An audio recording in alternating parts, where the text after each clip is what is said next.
Hello guys, मैं हूं संतोष जावरिया और आप देख रहे हैं अनुपम एजुकेशन चैनल। हमारे चैनल पर आपका हार्दिक हार्दिक स्वागत है। आज के इस वीडियो में हम आपको क्लास 12th की जो फिजिक्स की यूनिट नंबर फर्स्ट जो है, जिसके अंतर्गत चैप्टर नंबर फर्स्ट और सेकंड आ रहे हैं, उसके बहुविकल्प प्रश्न, लघुत्तरी प्रश्न और दीर्घोत्तरी प्रश्न बताएंगे। लेकिन साथ ही आपको ये बता दें कि इस यूनिट के लिए जो ब्लूप्रिंट के आधार पर, नवीनतम ब्लूप्रिंट के आधार पर, जिसके आधार पर प्रश्न पत्र का निर्माण होगा, उससे 9 अंक का ये यूनिट है और उसमें एक बहुविकल्प प्रश्न आएगा और एक 3 अंक का लघुत्तरी प्रश्न आएगा और एक 5 अंक का दीर्घोत्तरी प्रश्न आएगा। इस तरह से इस यूनिट से 9 अंक के प्रश्न आएंगे।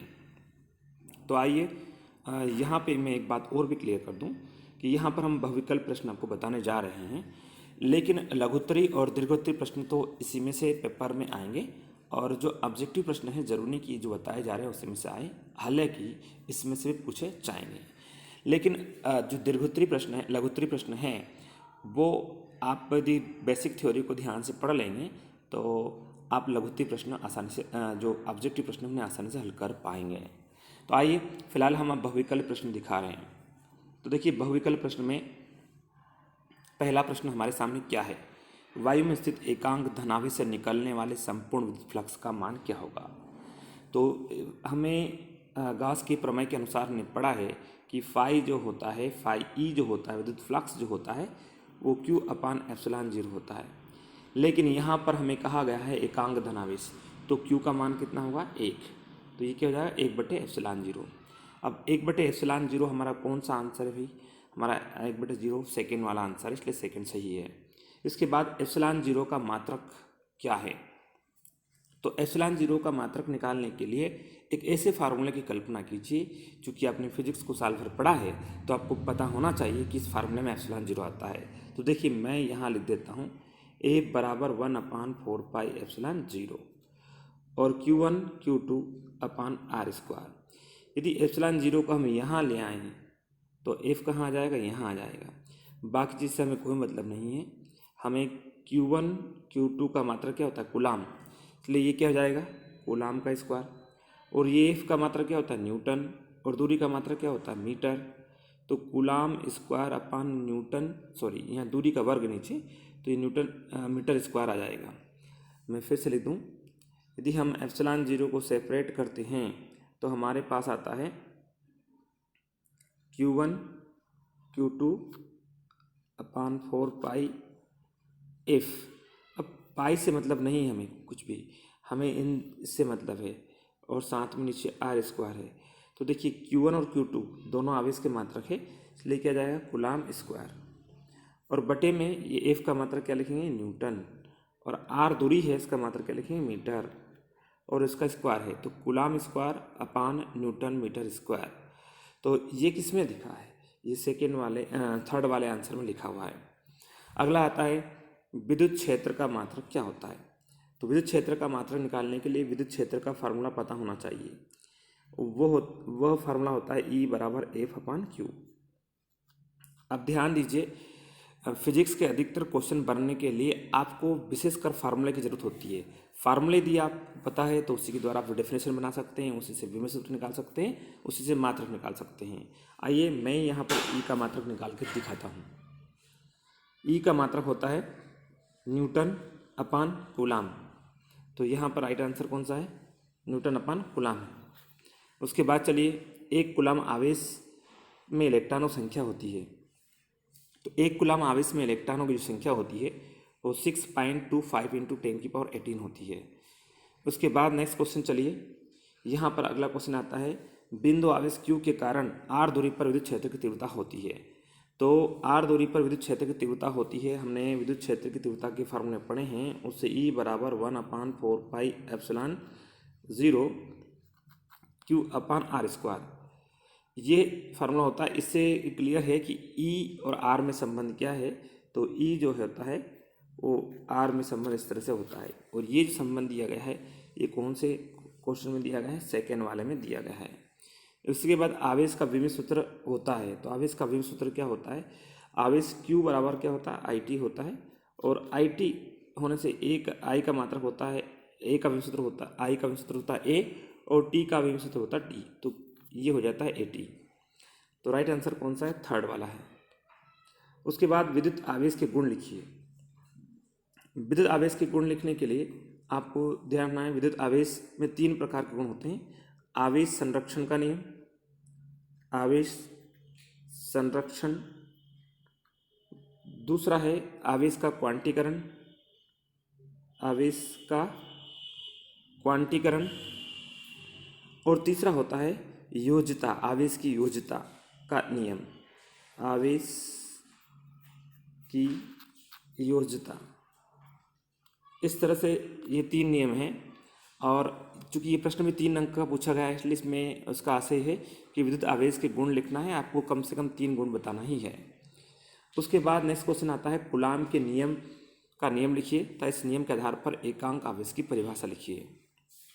तो यहाँ पे मैं कूलाम का नियम आपको बताता हूँ।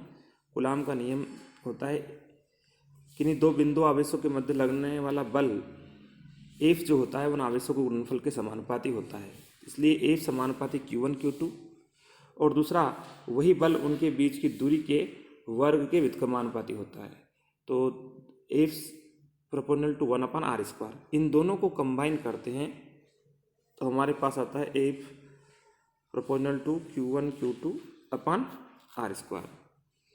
और इसको समानुपाती चिन्ह जब हटाते हैं तो हमारे पास फार्मूला होता है F बराबर 1/4πε0 Q1 Q2/r²। अब इसकी सहायता से हम क्या एकांक आवेश को परिभाषित कर सकते हैं। तो एकांक आवेश को परिभाषित करने के लिए आपको F बराबर 1/4πε0 होता है, उसका मान होता है 9 × 10⁹ और Q1 Q2/r²। अब इसमें यदि F का मान क्या रख दें, 9 × 10⁹ रख दें, और Q1 और Q2 को बराबर रख दें, दोनों को Q रख दें तो ये Q², और R उनके बीच दूरी क्या रख दें, 1 रख दें। तो उस स्थिति में हमारे पास जो है हमें जो F का मान जो Q का मान होता है वो एकांक आता है। अर्थात ये 2 बिंदु आवेशों के मध्य लगने वाला बल 9 × 10⁹ न्यूटन का हो और उनके बीच की दूरी कितनी हो, एकांक मीटर हो, तो उस स्थिति में प्रत्येक आवेश एकांक आवेश होता है। उसके बाद विद्युत क्षेत्र रेखाओं के गुण।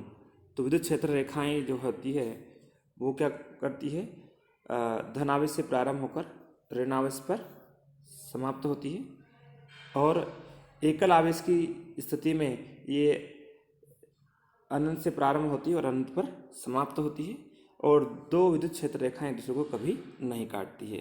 3 गुण आपको यहाँ बताना है क्योंकि 3 नंबर का पूछा गया है। उसके बाद में विद्युत क्षेत्र की परिभाषा मात्रक एम सूत्र लिखिए। तो विद्युत क्षेत्र की परिभाषा लिखने के लिए E बराबर F/Q वाले फार्मूले का आप उपयोग कर सकते हैं, Q0। अब इसको कैसे डिफाइन करेंगे, F इन्हें परीक्षण आवेश पर लगने वाला बल और ये परीक्षण आवेश के मान। तो हम कैसे डिफाइन करेंगे, विद्युत क्षेत्र में परीक्षण आवेश पर लगने वाले बल और परीक्षण आवेश के मान के अनुपात को विद्युत क्षेत्र की तीव्रता कहते हैं, और इसे E से प्रदर्शित करते हैं। और इसका विभव सूत्र निकालने के लिए E बराबर F/Q0। तो F का जो है वो होता है न्यूटन, मात्रक न्यूटन होता है। Q0 इन्हें आवेश है और आवेश का कूलाम है, तो N/कूलाम इसका मात्रक रहेगा। लेकिन हमसे पूछा गया है विभव सूत्र, तो चलो विभव सूत्र भी निकाल लेते हैं। F/Q0, तो F होता है mLT-2 बटे में AT। इसको यदि हम सोल्व करेंगे तो ये हो जाएगा mLT⁻³ और A⁻⁻1, इस तरह से। उसके बाद नेक्स्ट क्वेश्चन है विद्युत फ्लक्स को परिभाषित कीजिए। तो विद्युत फ्लक्स जो होता है वो उसको लिखते हैं फाई बराबर E/S cos फाई। इसके आधार पर हम इसकी परिभाषा लिख सकते हैं, विद्युत क्षेत्र मतलब विद्युत फ्लक्स जो है विद्युत क्षेत्र में किसी पृष्ठ से अभिलंबित गुजरने वाली कुल बल रेखाओं की संख्या को विद्युत फ्लक्स कहते हैं। फिर से बता देते हैं, विद्युत क्षेत्र में किसी पृष्ठ से अविलंबित गुजरने वाली बल रेखाओं की संख्या को विद्युत फ्लक्स कहते हैं। उसे फाई से प्रस्तुत करते हैं और फाई बराबर फाई ई से इंडिकेट करते हैं। फाई ई बराबर E into S cos phi नहीं कोस थीटा, जहाँ पर ई विद्युत क्षेत्र की तीव्रता, एस पृष्ठ का क्षेत्रफल, इसे ए भी लिख सकते हैं, और थीटा जो है वो विद्युत क्षेत्र की तीव्रता और जो क्षेत्र के अभिलंब के बीच का कोण होता है। क्षेत्र और विद्युत क्षेत्र के बीच का कोण नहीं, बल्कि विद्युत क्षेत्र और जो क्षेत्रफल जो पृष्ठ है उसके अभिलंब के बीच का कोण होता है। तो इस तरह से हमने लघुत्तरीय प्रश्न देखे। दीर्घोत्तरीय प्रश्न आप स्वयं तैयार करेंगे। दीर्घोत्तरीय प्रश्न यह है, विद्युत द्विध्रुव किसे कहते हैं, इसके कारण अक्षीय एवं निरक्षीय स्थिति में विद्युत क्षेत्र की तीव्रता ज्ञात कीजिए। इसके अंदर दो प्रश्न हैं, या तो अक्षीय आएगा या निरक्षीय आएगा, इसे एक एक को अलग अलग पूछा जाएगा। विद्युत फ्लक्स संबंधी गास का नियम लिखिए और सिद्ध कीजिए, वेरी इंपॉर्टेंट। उसके बाद में गास के नियम का से कूलाम के नियम की उत्पत्ति कीजिए, ये वेरी इंपॉर्टेंट। उसके बाद है एक समान आवेशित अनंत समतल चादर के कारण विद्युत क्षेत्र ज्ञात कीजिए, यह दूरी के साथ किस प्रकार प्रभावित होता है स्पष्ट कीजिए। तो खासकर शुरू के जो 4 प्रश्न हैं वो बहुत ज़्यादा महत्वपूर्ण हैं और उन्हें आप तैयारी कर लेंगे तो बेहतर रहेगा। हमारे इस वीडियो को देखने के लिए बहुत बहुत धन्यवाद साथियों। जय हिंद, जय भारत।